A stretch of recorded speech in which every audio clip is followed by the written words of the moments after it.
Hello. Good to chat with you guys again. I'm Katrina Martin. I'm known as the Tax Whisperer.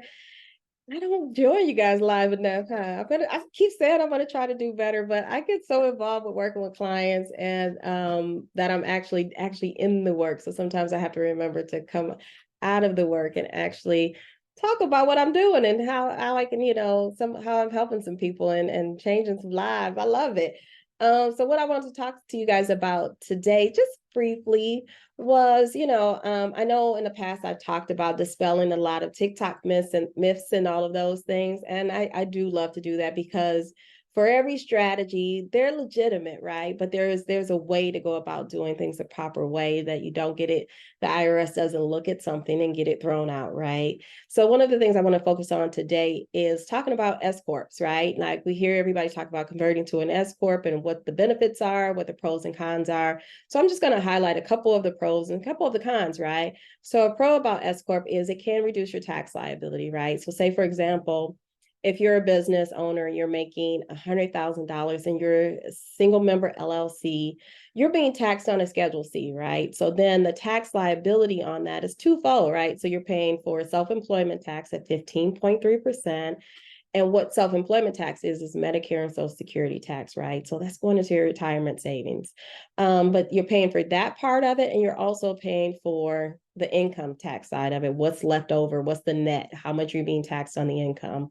And then that gets included with your adjusted income because a lot of small business owners, they may have a W-2 job or they may have a spouse and there's additional income. So all of that income gets adjusted to show that's what your AGI is, your adjusted gross income, to show the total amount that you're going to be taxed on, right? Because everything is taxed slightly different until it's adjusted, right? So as a single member LLC, paying 15.3% on the self-employment tax, and then you're paying on tax on the income as well. So it doesn't really bother you until you get to about $40,000 to $50,000, right? Because then that's when that liability starts to increase. $40,000 to $50,000 net. I'm talking about after your expenses come out. So say you brought in $100,000 in income, your expenses were about $60,000. So that means you netted $40,000, right? So in that instance, that's when your liability starts to get a little bit higher, right? Because you got to pay 15.3% on the self-employment side. And then you're getting taxed on that $40,000 on the income tax side, right? But the requirements for an S-Corp, so it's not a huge process to transfer over, elect to be treated as an S-Corp. You file a form with the IRS, a 2553. You send that over, and then basically it's about 6 weeks later, you get a letter from the IRS saying that they approve you for that period. Or if you do it too late in the year, sometimes they'll say, we're not going to give it to you this year, but we'll give it to you next year. So just depending on when you do it, right? But you just basically file a form for that. But here's the thing, when you do it, it's not like you're done, right? Because the number one requirement for being an S-Corp is that the shareholder, that you take a reasonable compensation. This is where I see a lot of people dropping the ball, right? I see a lot of people convert over to S-Corp, but they're not taking payroll, right? So if that's you, if you have more questions about this, I'm going to go into a little bit more detail on it, but I wanted to keep this interaction really, really brief so you can get some information. But I'm going to go live and then tell me in the comments that you want to hear more information. You want me to go to step 2 of this process, right?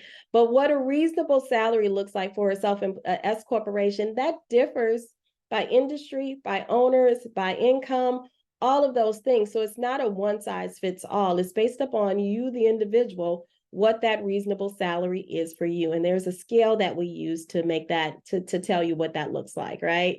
Based upon your location too. So there's a lot of things that go into it. So don't be so quick to jump to things that you see without getting all of the answers, right? So what I want to do and what I hope to do for you is provide you with the real insight and the real answers.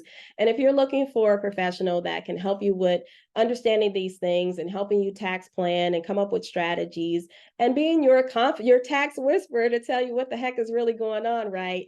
Feel free to use the link in the chat to book a chat with me. But like I said, comment below and let me know if you're feeling this video. Type S Corporation in the comment section, and I'll be back to chat with you again soon. Bye.